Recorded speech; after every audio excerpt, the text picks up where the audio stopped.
el afianzar los conocimientos de lo que hemos estado viendo, porque ya saben, el aprendizaje también es fundamental la interacción social. Entonces sí, ya necesitamos vernos e interactuar. Bien, gracias.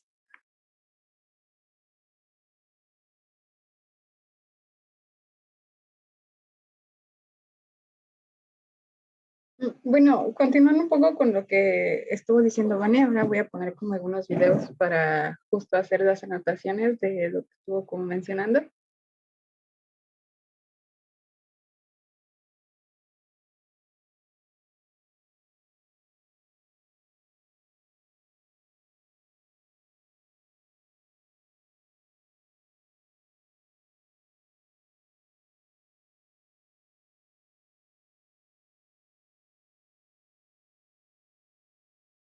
¿Qué estás haciendo?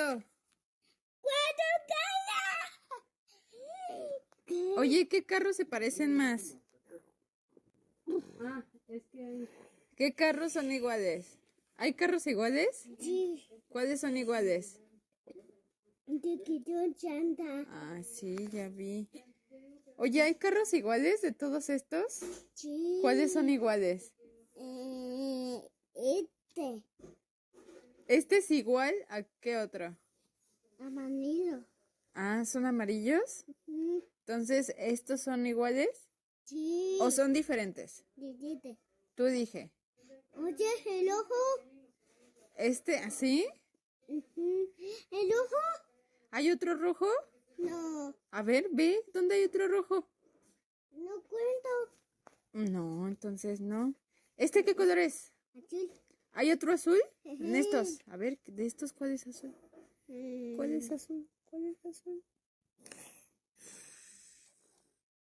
¿Cuál es azul? Ah, este es Ah, azul. tú eres azul. Sí. ¿Y los carros? ¿Hay algún azul? No. No, ya no. Ya no. Ah, bueno.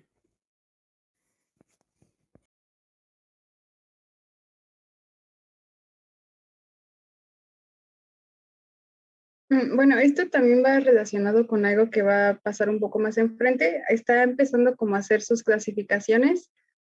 Algunas son un poquito, bueno, ahí sí están como muy definidas, de acuerdo a que ahí todos eran carros, él los empezó a clasificar. Y ahorita lo que más distingue él, si se dan cuenta, son los colores.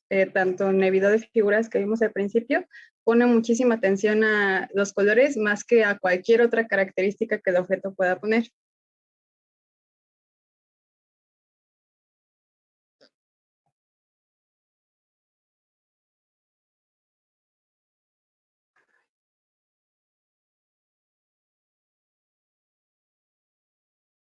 Manilo, manilo.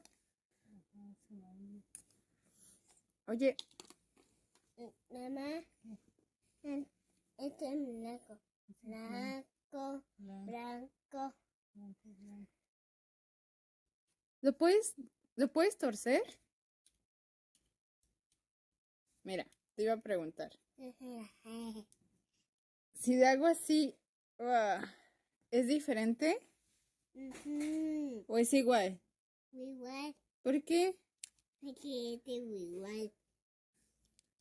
Mamá, ya no quiero manilo. Ah, sí. ¿Estos entonces están iguales? Sí. ¿Por qué son iguales?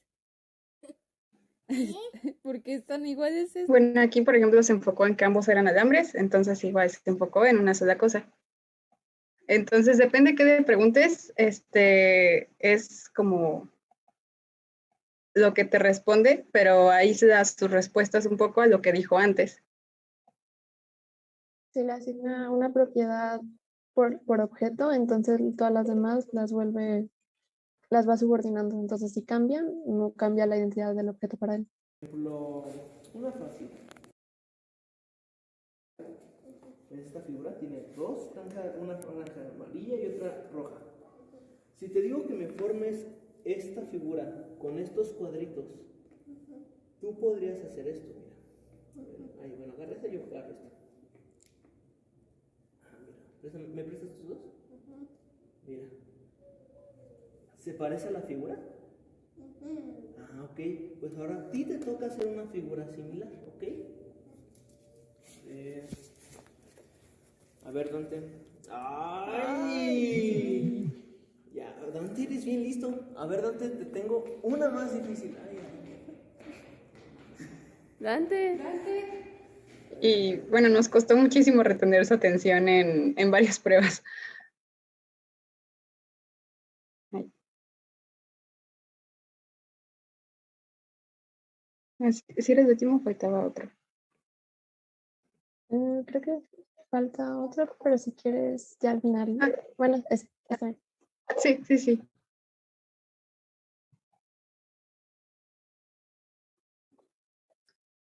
Vale, ¿puedes regresar a lo anterior?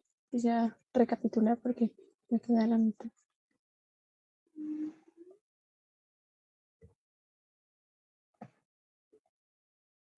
Se trabó un poco, si quieres, en lo que carga. Ah, ya. Bueno, estábamos viendo las características del pensamiento preoperatorio. Como vemos, pues en esta etapa, pues el niño sí está caracterizada por la adquisición del lenguaje y pues su inserción dentro de la acción, es decir, pues cómo lo va desarrollando, vaya, y va ampliando su mundo para desenvolverse, para clasificar y para muchas cosas como lo vimos. Ahora también pues el pensamiento intuitivo, experiencia por deducción, hay cosas, eso lo pudimos ver, por ejemplo, en el caso de que trasvase el agua, sabe que es la misma agua, pero al mismo tiempo duda acerca de la cantidad, entonces sabe que es diferente, entonces no tiene una razón de ser, tú le preguntas si te dice otra cosa o te dice que porque sí, porque no ve la necesidad de explicarlo, o sea, simplemente para él es intuitivo y ya. La capacidad de representación que les había explicado, de esta construcción mental que él ya tiene de muchas cosas y que se va desarrollando, su capacidad de comunicación, una función informativa, una función de control, es capaz de recibir y transmitir información, de contarte cosas, de preguntarte, de decirte, y al mismo tiempo también es capaz de seguir órdenes, seguir instrucciones, de escuchar y repetir lo que tú le estás pidiendo. Es un poco difícil mantener su atención, obviamente, pero entiende lo que le estás pidiendo y lo hace. La comprensión de identidades y funciones, que creo que fue donde me quedé hace un momento, la comprensión de la identidad que tiene pues de los objetos o de en general lo que le rodea, como una cualidad permanente frente a otras cualidades alterables, como en el caso del alambre, o sea, para él los dos son alambres y puede enfocarse en su grosor, entonces, aunque cambie de forma, para él va a seguir siendo alambre. Lo mismo con los carros, aunque sean de diferente color, para él todos son carros, aunque unos tengan menos ruedas que otros, todos son carros. Todas las demás son cualidades alterables para él. Las funciones, la identificación de las relaciones entre estas cosas, igual.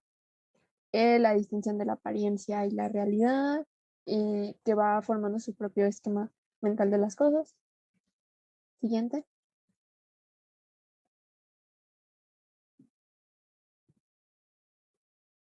También podemos ver muchos, o bueno, un par de limitantes del pensamiento preoperatorio hasta este punto.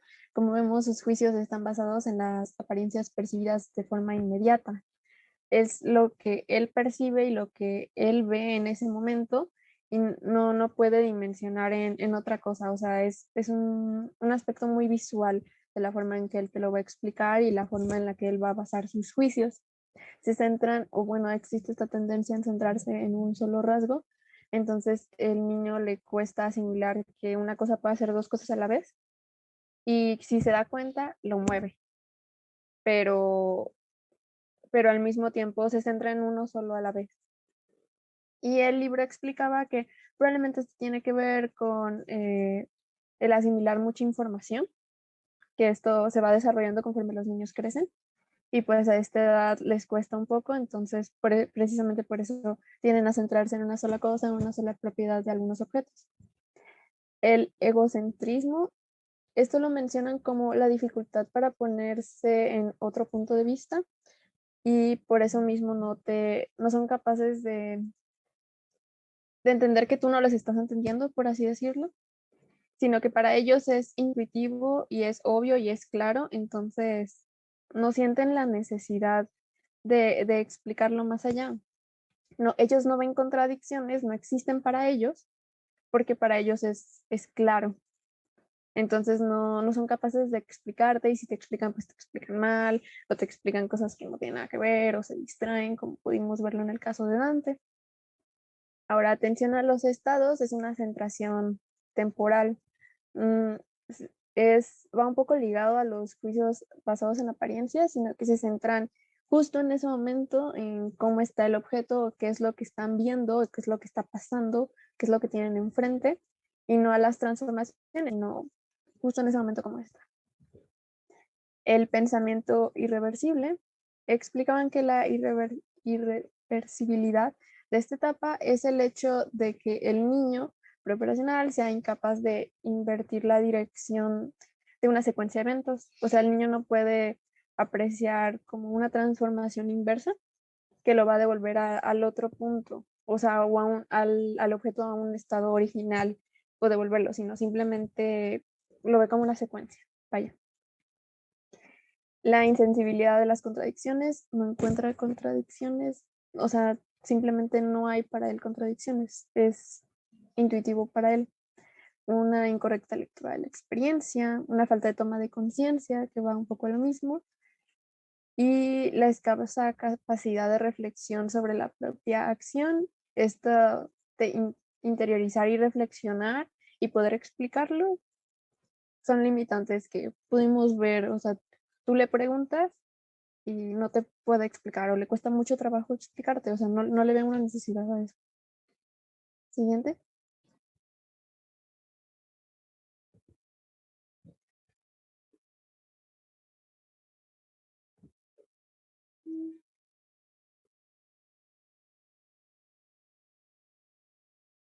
Bueno, la lógica preoperatoria, como vimos, pues está basada en un poco de explicaciones contradictorias que para él no tienen contradicción, o bueno, para el niño no tienen contradicción. Para las clasificaciones le resulta difícil admitir que un objeto, una cosa, un elemento pueda pertenecer simultáneamente a dos clases. Si pertenece a una, para él deja de pertenecer a la otra. Entonces se tienden a basar en una sola, la que es más visible para ellos, por así decirlo. Y como lo mencioné hace un momento, bueno, en el apartado anterior, el libro menciona que parte de esto puede ser por la dificultad de manejar mucha información de forma simultánea. Se sabe que pues con la edad va aumentando y pues en ese momento pues van tomando trozos y simplemente no conciben que pueda pertenecer a dos clases, no pueden manejar demasiada información. El niño no entiende los procesos en su conjunto, sino que solo toma de ellos elementos aislados, como pudimos ver, los fragmentos que destacan, especialmente sin que sea capaz de componer con todos los elementos una misma unidad, pero tampoco es consciente de esto, obviamente. Su capacidad introspectiva es bastante reducida, le cuesta explicarte, le cuesta reflexionar acerca de ello, o sea, simplemente no.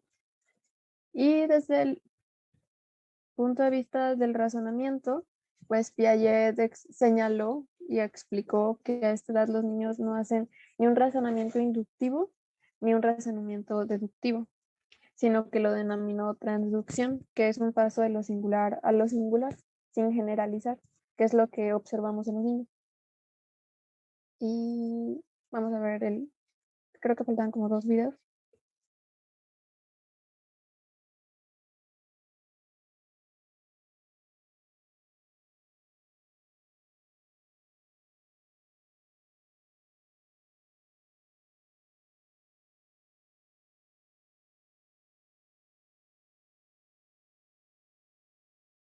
¿Me das 2 carros? No. Sí. Sí. A ver.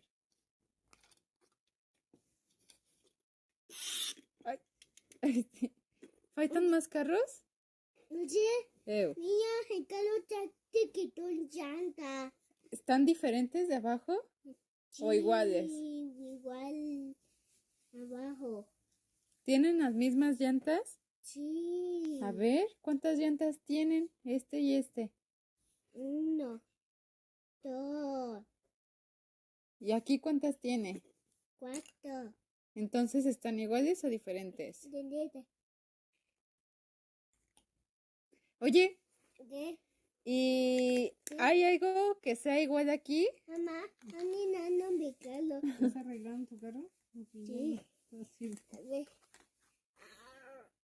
Ay.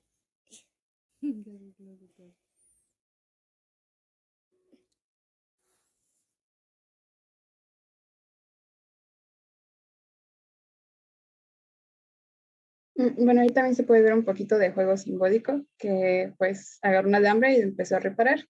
Entonces él le da como el significado a las cosas de acuerdo pues a lo que requiere en ese momento.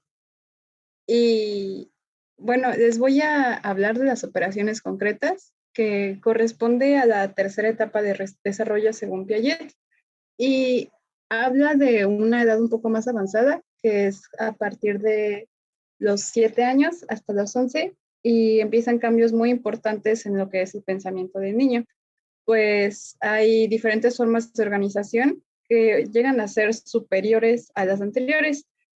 Este proceso empieza cuando el niño empieza a conectar cosas que antes parecían aisladas y justo desaparecen algunas características que son del periodo preoperatorio. La principal es la insensibilidad a la contradicción, pero también los juicios basados en apariencia, el pensamiento irreversible y el de centrarse en un solo rasgo. Se van perdiendo poco a poco todas estas características. Y en general, pues tener un progreso en la organización del mundo hace que entienda mejor las transformaciones y los estados que hay a través de ella, porque los estados vienen siendo justamente como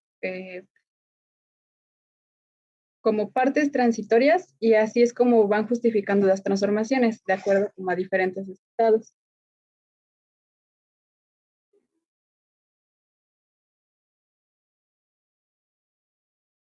Y bueno, están las nociones de conservación. El aspecto principal a entender es que todas las transformaciones que se producen en la realidad, pues representan los cambios que modifican las cosas. Para lograr este proceso es importante alejarse de los datos recibidos a través de la percepción, ya que realmente suelen ser un poco engañosos. Es como, pues, un mago, por ejemplo, nos engaña a través de la percepción. Y comprender las transformaciones, pues en general le va a ayudar a comprender la realidad y va a poder construir mentalmente representaciones adecuadas. Ya vimos que las representaciones son muy importantes, pero ahora va a entender cómo cambian estas representaciones. Y hay muchos tipos de cambios, o sea, incluso los cambios, una planta creciendo, pues es algo cambiando paulatinamente, solo que aquí los clasifica en 3 principales. Bueno, el primero es el desplazamiento. Aquí pues no hay ningún cambio de forma, el objeto se mantiene, digamos que intacto, y lo que pasa es que pues hay una fuerza externa que se mueve de un lugar A a un lugar B, y las otras dos son cambios de forma, pero los cambios de forma son reversibles y los irreversibles. En el libro pues ponía varios ejemplos, se siguió por la misma línea de un pan. Entonces, antes de cocinarlo, de darle forma al bolillo, digámoslo así, lo podemos hacer redondo, pero también lo podemos hacer como más alargado en forma de una salchicha y luego lo podemos regresar a redondo si no nos gusta. Y todo esto jugar un poco con la forma hasta que lo vamos a cocinar. Entonces, aquí ya cambiaría lo que es como su composición química. Si bien es muy importante como que si no podemos nosotros físicamente volver a la situación inicial, sí podemos hacer una construcción mentalmente y hacer esa transformación inversa en nuestra mente, que es como el propósito para entender cómo funciona nuestra realidad. Y entender todas estas transformaciones resulta muy importante porque en base de eso podemos modelar como el día a día. Aquí como puse diferentes videos que básicamente son pues los 3 cambios que estuvimos viendo. El día y la noche la podemos explicar como un desplazamiento, también con navega un barco pues es un desplazamiento. Los cambios reversibles, pues algo tan simple como hacer monitos de plastilina o el ciclo del agua. Y cambios irreversibles, pues casi cocinar es un cambio reversible y la combustión. Y podemos seguir así con muchísimos ejemplos. Y es entender primero como poco a poco son los primeros pasos para poder llegar como a la comprensión poco a poco. Y bueno, el mundo está plagado de transformaciones en todos lados y se puede producir de 2 maneras. Ya sabemos que por un impulso que nosotros generamos, como mover un carrito, o espontáneamente en la naturaleza, en los ciclos, en crecer, por ejemplo. Algo importante, retornando a lo que hablaba Vane, es reconocer los aspectos invariantes, porque en cada transformación va a haber cosas que cambien, pero cosas que también se mantienen. Entonces, así vamos como identificando la identidad propia del objeto, viendo qué cambió y qué se mantuvo igual. De hecho, bueno, muchos de estos fenómenos invariantes pues son descritos con la física, pues las leyes de Newton son un ejemplo de ellas y poco a poco lo vamos adquiriendo esos conocimientos, por ejemplo, los adquirimos en la escuela. Ay, me regresé.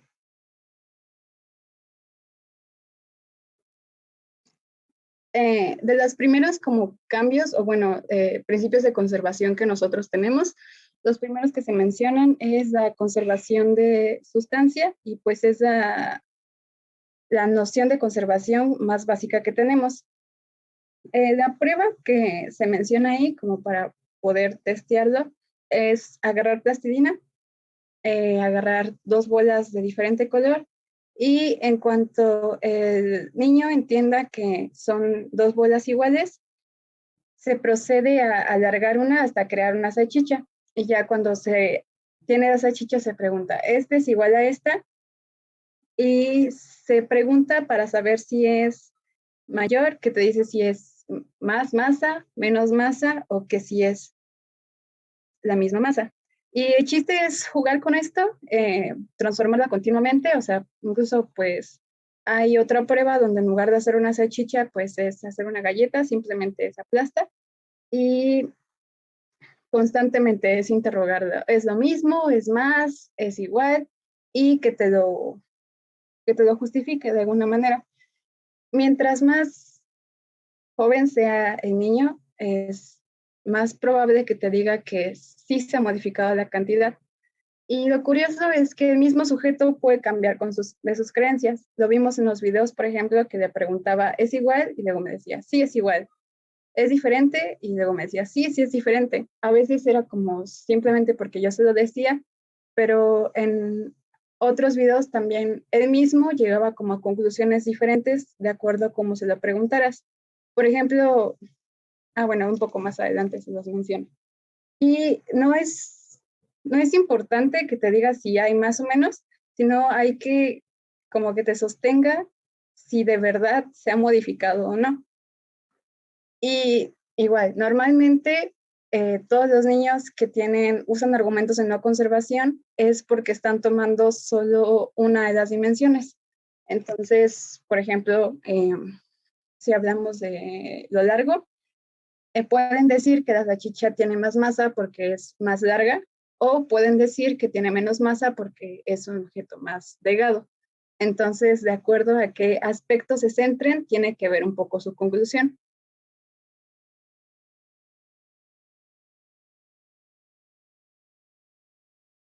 Ya que nos sentamos con él y le preguntamos si es la misma masa o diferente masa, encontramos 3 niveles de respuesta. Básicamente son los sujetos que no han adquirido para nada el principio de conservación y aseguran que se ha modificado. Son En segundo, encontramos aquellos que tienen dudas, entonces a veces lo admiten, a veces no lo admiten. Y algo muy importante es que son muy sensibles a contrasugerencias. O sea que si tú le cambias un poquito las cosas, pues ya cambiaste de alguna manera su pensamiento. Y el último nivel de respuesta son aquellos que pueden identificar sin problemas el principio de conservación. Se sabe, o sea, que ya se llegó a nivel 3 cuando ya lo estuviste, bueno, no mareando, pero si ya le preguntaste de muchas maneras diferentes, le dijiste contrasugerencias y él mismo te puede dar argumentos suficientes para poder defender su punto de que pues permaneció la misma cantidad de masa. Igual con estos niveles de respuesta encontramos 3 diferentes argumentos, que es el de la reversibilidad, que es de que, bueno, si haces primero una bolita y luego la vuelves a una salchicha, entonces el niño piensa, bueno, de esta salchicha puedo volver a hacer otra vez la bola de plastilina, entonces como puede regresar al estado anterior, te dice que es la misma cantidad de masa.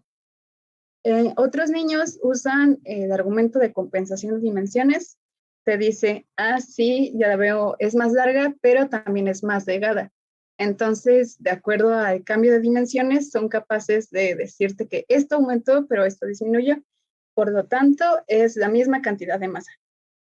O el último argumento es el argumento de identidad. Este se refiere a que, bueno, ya estando ahí, te dice, es que no le has puesto más, no le has puesto menos, sigue siendo la misma masa, entonces simplemente es por identidad, de que han visto que no ha cambiado, que solo se ha transformado. Y para hacer su justificación, los niños pueden utilizar una combinación de los 3 argumentos. Y este proceso de la noción de conservación de masa es el primero que se realiza, pero por ejemplo también existe el de peso y el de volumen. Sin embargo, es común incluso que si ya tiene claro el principio de conservación de la masa y de preguntas por peso o volumen, va a tener que pasar otra vez por todo como el proceso mental de identificarlo, y incluso se tardan unos años más. Bueno, aquí hay una tablita de resultados. Y bueno, empieza desde los 5 años, que es un poquito más, bueno, un año más que nuestro sujeto de estudio, pero incluso en los 5 años vemos que la mayoría de niños se encuentran en el estado de no conservación. Bueno, estos son porcentajes, así aquí dice. Y la mayoría empieza, bueno, justo este proceso de operaciones concretas empieza a los 7 años, entonces ya podemos ver que mientras más nos acercamos a los 7 años, más va aumentando poco a poco el porcentaje de conservación. Aquí, por ejemplo, ya de los 7, un 30% de los niños tienen este conocimiento ya bien afianzado, y hasta los 9 años vemos que pues la mayoría de los niños tiene ya este principio de conservación de sustancia, bueno, casi totalmente claro. Y igual, lo que sí se notó es que a pesar de que aprender el principio de, bueno, aprenderlo con sustancia, no significa que ya tuviera principio de conservación de peso claro, se dieron cuenta de que si era un requisito, como que para llegar al de volumen, primero se pasará por el de peso, para llegar al de peso, primero se pasará por el de sustancia. Para hacer estas 2 pruebas se hacían cosas muy parecidas, pero pues con el peso se utilizaba una balanza, y para el de volumen era metiéndolo en un vaso con agua para ver cuánto se elevaba el agua y así poder comparando los volúmenes. Y bueno, como se dan cuenta, los de volumen es más difícil. Aquí bueno, podemos ver que el 100% de los niños no tiene este principio claro. Y estos resultados se estuvieron como repitiendo con diferentes niños de diferentes nacionalidades, y se encontró que no importa la cultura, bueno, de los pasos de que primero sustancia, luego peso, luego volumen, se repite siempre. Entonces, esto hace pensar de que el principio de conservación de sustancia es necesario para el de peso y el de peso es necesario para el de volumen. Sí, perdón. Y, Ay, una disculpa. Es que ya se va a cortar la sesión. No me había percatado. Ahorita Claudia nos lo dijo en el chat. Gracias. Entonces, vamos a reiniciar para que continúen. Gracias.